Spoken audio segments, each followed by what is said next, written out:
A paz do Senhor, sou o pastor Márcio Chaves da Assembleia de Deus e tenho uma palavra de Deus para o seu coração.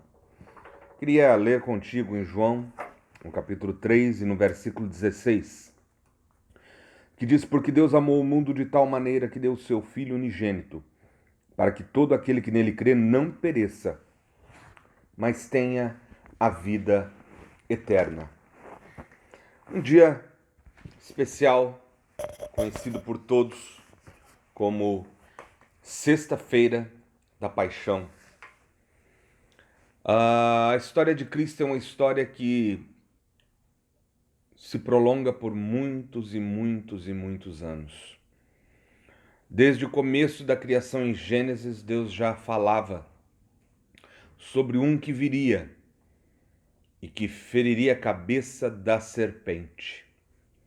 Era o Messias que já era prometido desde os tempos de Gênesis e que em cada livro do Velho Testamento foi ensinado e foi mostrado que ele iria aparecer. O profeta messiânico Isaías foi um dos que mais claramente falou sobre Jesus, falando sobre o Emanuel, falando sobre o Deus forte, o maravilhoso, o Pai da eternidade, o conselheiro, o príncipe da paz.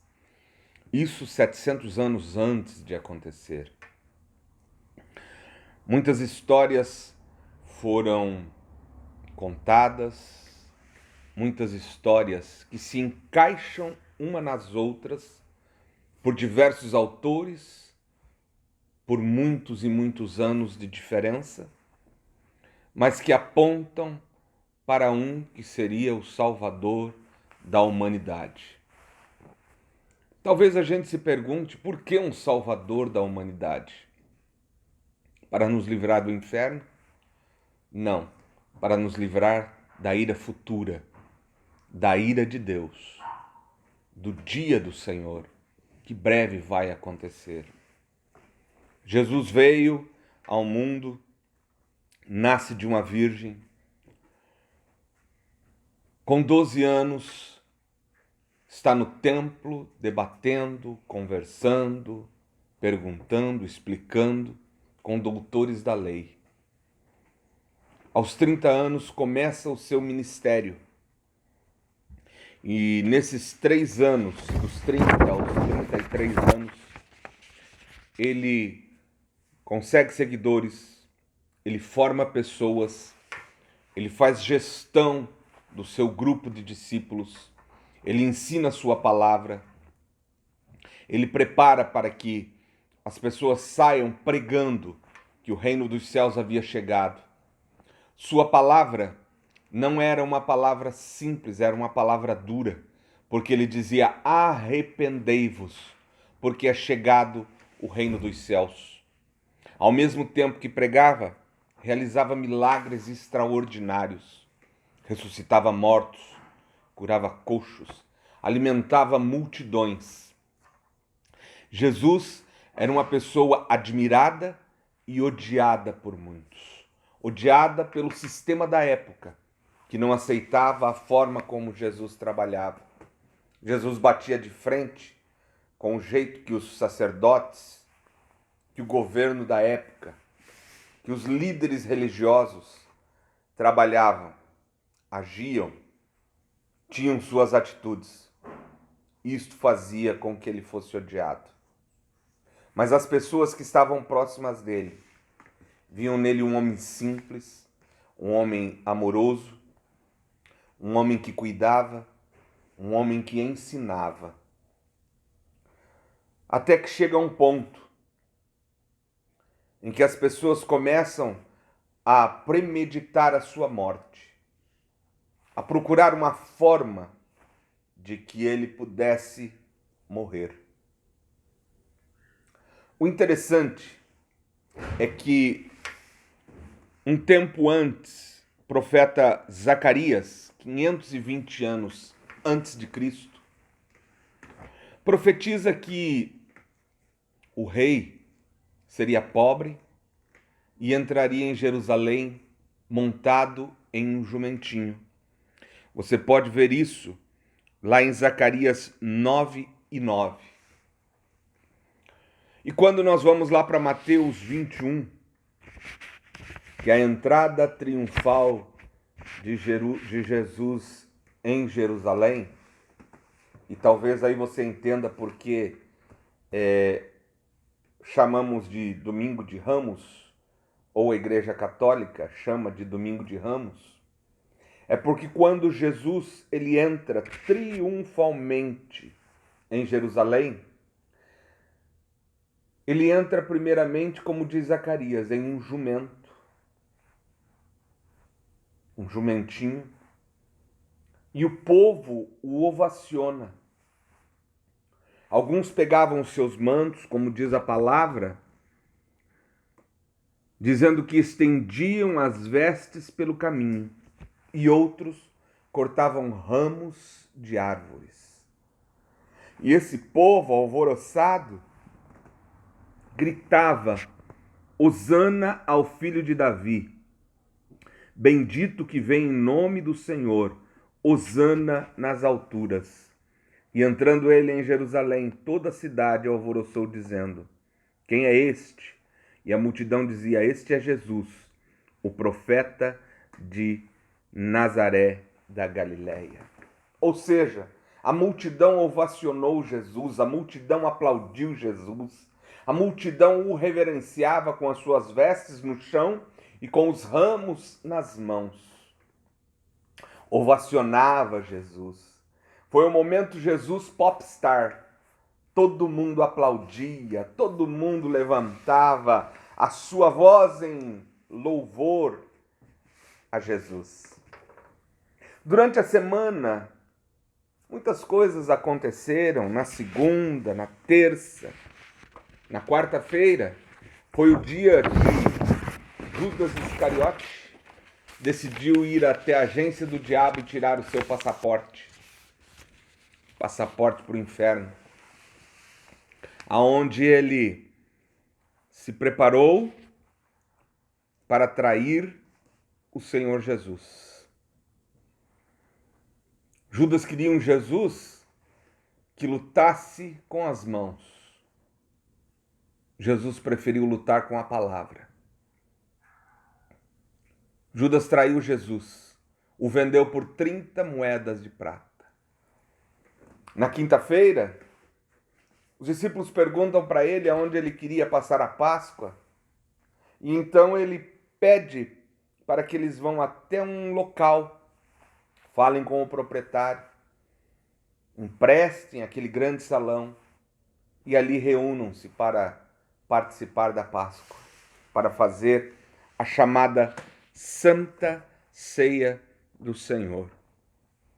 Quando chegou a tarde de quinta, ele senta-se com os 12 e ali ele conversa e diz: Enquanto comiam, Jesus tomou o pão e abençoando-o partiu e deu aos seus discípulos e disse: Tomai e comei, isto é o meu corpo. E tomando o cálice, dando graças, deu-lhes a beber, dizendo: Bebei todos dele, porque isto é o meu sangue, o sangue do Novo Testamento, da nova aliança, que é derramado por muitos para a remissão dos pecados. E digo-vos que, desde agora, não beberei deste fruto da vide, até aquele dia em que beba de novo convosco no reino do meu Pai. E tendo cantado um hino, saíram para o Monte das Oliveiras. Na sexta-feira, antes dele sair do cenáculo, ele canta um hino também. E aquele hino ali junto com os seus 11 discípulos simbolizava um momento em que ele seria entregue. Ele vai para o Getsêmani. E lá no Getsêmani, ele foi orar. E ao orar, seu suor transforma-se em gotas de sangue, sabendo pelo que ele ia passar. E lá ele chega a dizer ao Pai que, se possível, para passar o cálice, mas que fosse feita a vontade do Senhor. E assim foi realizado.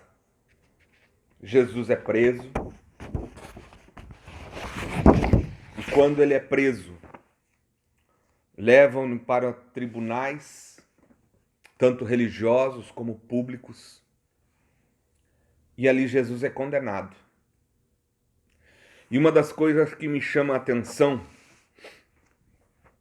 é que a mesma multidão que ovaciona Jesus na entrada de Jerusalém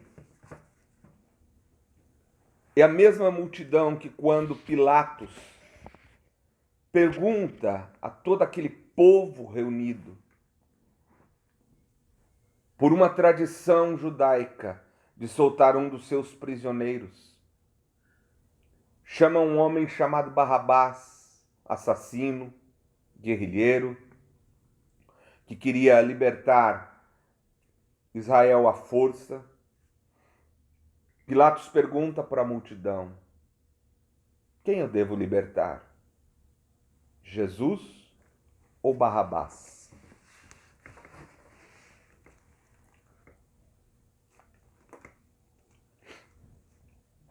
E eu sempre me perguntei,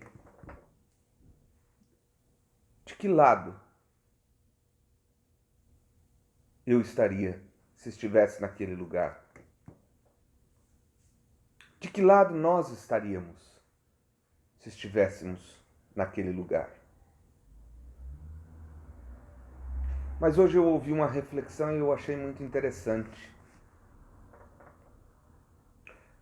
Barrabás era um ladrão, era um assassino, era um pecador.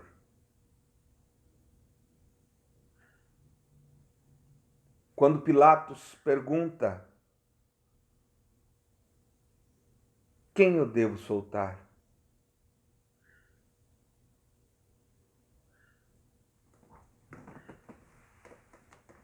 Eu imagino Jesus pensando: solte Barrabás. Naquele instante, nós podemos olhar para aquela situação e não perguntarmos de que lado estaríamos. Mas nós deveríamos dizer: eu sou Barrabás, um pecador nato. E Jesus, naquele instante, simbolizando todos os pecadores, o homem que deveria morrer, o homem que deveria ser sentenciado à morte por causa de seus inúmeros pecados, é liberto, porque Jesus toma o lugar dele na cruz. Barrabás também tinha uma alma. E Deus também amava Barrabás. Naquele instante, nós podemos entender que Jesus morreu porque tomou o nosso lugar, o meu lugar, o seu lugar na cruz do Calvário. Ele tomou o lugar de Barrabás, que era quem merecia morrer por todos os seus crimes que ele havia cometido. Mas naquele instante nós podemos entender que Jesus disse: deixa ele ir. Eu fico no lugar dele. Eu morro por ele também. E Jesus, tomando o seu lugar, passa por todo um processo até chegar na crucificação final, aonde o seu sangue se esvai todo, não apenas na cruz, mas desde o momento em que ele apanha, chicoteado, um chicote onde as tranças tinham ferros nas pontas, aonde ele caminha por 800 metros até chegar ao Calvário e o seu sangue caindo pela via crucis, ou pela via dolorosa. Ao ser crucificado, o sangue continua esvaindo, as feridas todas abertas, seus nervos se contraindo pela posição que ele estava em câimbras insuportáveis. O ombro deslocado para poder chegar as mãos até os buracos da trave. A sede cortando a sua garganta e os seus lábios já cortados colocam uma esponja que se lavava os vasos das latrinas com aquela esponja embebida no vinho, no vinagre azedo, é colocado na boca do Senhor. Imagine aquele ácido nos cortes de Jesus. As pedras do caminho dos tombos que ele levou, secas já na sua pele, dos cortes profundos. Tudo isso o Senhor Jesus passou. Por quê? Porque tomou o lugar de Barrabás. A própria natureza não aguentou e ao meio-dia tudo escurece. O céu se torna negro. Uma noite cai sobre Jerusalém. Até o momento em que Jesus, mesmo em toda aquela situação, diz: Pai, perdoa-lhes. Eles não sabem o que fazem. E numa sexta-feira, por volta das 15h, Jesus olha e diz: está consumado. E quando ele fala está consumado, sua cabeça pende, seu espírito é entregue e ele morre por mim, por você, por Barrabás. Talvez, como eu, você nunca tenha olhado por essa ótica. Mas Barrabás também pode ser uma equiparação com o homem pecador.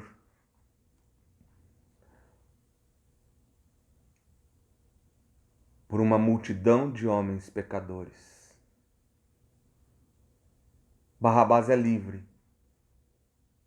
É perdoado das dívidas que tinha com o governo romano. E é solto. Por quê? Porque Jesus tomou o seu lugar. Assim conosco é hoje. Quando nós simplesmente dizemos para Jesus: perdoa as minhas falhas, perdoa os meus pecados. E Ele perdoa todos os nossos erros, tira todas as nossas culpas e nos liberta da escravidão do pecado. Porque Ele tomou o nosso lugar. E hoje somos livres do pecado. Somos livres da maldição eterna. Porque numa sexta-feira, Jesus tomou o meu e o seu lugar na cruz do Calvário. Entenda que amor tão grande é esse. Por uma pessoa que não viveu naquela época. Por uma pessoa que talvez não estivesse nem no projeto do seu tataravô, mas que hoje, em 2020, vive, erra, peca. Mas se você se arrepender dos seus pecados, o Senhor Jesus, há muitos anos atrás, já morreu no seu lugar para te dar liberdade. Aceite a Jesus como teu Salvador. Mude de vida, mude de atitude. E você que já é cristão, ame cada vez mais a esse Senhor. Busque cada vez mais a Jesus. Entregue-se cada vez mais ao Senhor. Tenha cada vez mais comunhão e cada vez mais intimidade com o Senhor Jesus. Porque Ele morreu e sofreu no seu lugar para que hoje você fosse livre, livre, livre. Deus te abençoe nesta sexta-feira da paixão. Nesta sexta-feira chamada Santa. Que você possa dobrar seus joelhos, falar com o Senhor e agradecer a Ele por um sacrifício tão grande, por um sofrimento tão grande, para dar liberdade para você poder cantar o hino da vitória e dizer realmente como os judeus fizeram quando Jesus entrou, dizendo: Hosana ao filho de Davi, bendito o que vem em nome do Senhor, Hosana nas alturas. Cante ao Senhor com todo o teu coração, com toda a tua verdade e sinceridade. Reflita e pense em tudo isto que eu falei e haja com sinceridade com Jesus no dia de hoje. Deus abençoe a cada um de vocês. Que o Senhor possa dar paz, alegria e que você tenha sinceridade ao gritar: Hosana ao filho de Davi. Deus abençoe. Até amanhã, na paz do Senhor.